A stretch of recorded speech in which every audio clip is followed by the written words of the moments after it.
I want you to do something right now. Open your screen time, go to your settings, find it, and actually look at it. Look at how many hours you spent on your phone this week. Look at which apps took the most of it, and then ask yourself honestly, does that number reflect the life you want to be living? For most people, the answer is no. And the scariest part isn't even the number itself. The scariest part is that you already knew. Before you checked, before I said anything, somewhere in the back of your mind, you already knew that you're spending too much time on it, and it isn't making you feel very good. That you'd be embarrassed if someone could see exactly how many hours you've given to a screen this week. You knew, you just hadn't said it out loud yet. So let's say it out loud today. Social media is not a neutral tool. It is not an app that just sits there and lets you use it however you want. It is a product, and like every product, it was built with a specific goal in mind.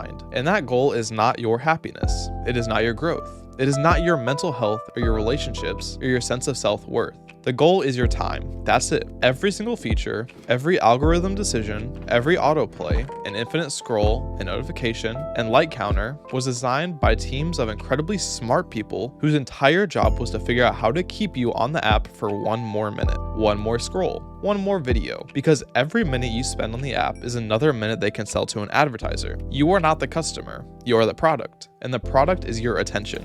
And they are extraordinarily good at their jobs. The algorithm learns you faster than most people learn themselves. It knows what makes you stop scrolling, what makes you feel something, what pulls you back in when you try to put it down. It is not random. It is not neutral. It is a system that is specifically optimized to exploit the way your brain works. And it has been doing that to you every single day. That is not an accident. That's the design. And here's what the design actually does to you over time. The algorithm doesn't show you average people living average days. It doesn't get engagement. What gets engagement is the extreme, the most successful, the most beautiful, the most aspirational, the most outrageous, and the most upsetting. So your feed becomes this constant stream of the highest highs of millions of people's lives. The vacation, the promotion, the body transformation, the relationship milestone, the business win, highlight after highlight after highlight. And your brain, which is wired for comparison, because comparison used to help humans survive, starts running the math automatically without you even realizing it. You're not consciously thinking, I am worse than this person, because somewhere underneath the surface, your brain is filing it away, taking notes, building a picture of where you stand relative to everyone else. And the picture it builds is always going to make you feel behind, because you are comparing your entire life, the boring parts, the hard parts, the in-between parts, to the single best moments of thousands of other people. That comparison doesn't feel like a comparison.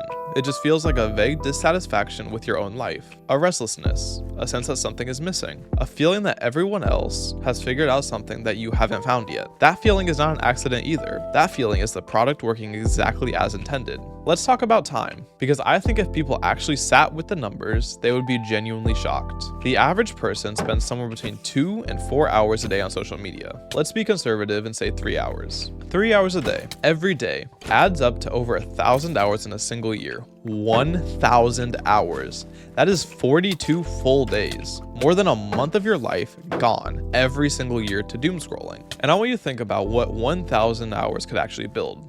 1,000 hours of learning a skill, 1,000 hours of working on a project, 1,000 hours of reading, creating, building, practicing, moving, connecting with real people in real ways. The things people say that they don't have time for. Learning an instrument, starting a business, getting in shape, writing something, building something. Almost all of them are achievable with a fraction of that time. You have the time. You have always had the time. It has just been going somewhere else.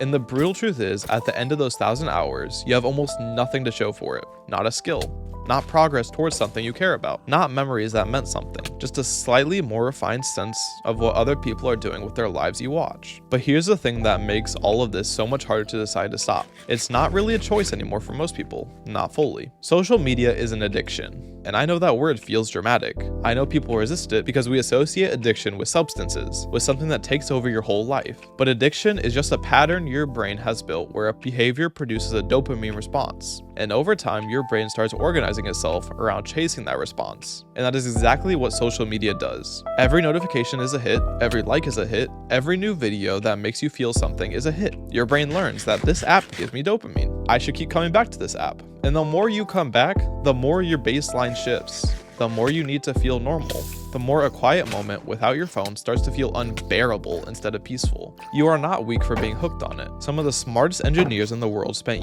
years making it as addictive as possible, but acknowledging that it's an addiction is the first step to actually doing something about it. Because you stop treating it like a simple habit you can just choose to change with enough willpower, and you start treating it like an actual thing it is. Something your brain has built a dependency around that requires a real intentional effort to undo. So what do you actually do?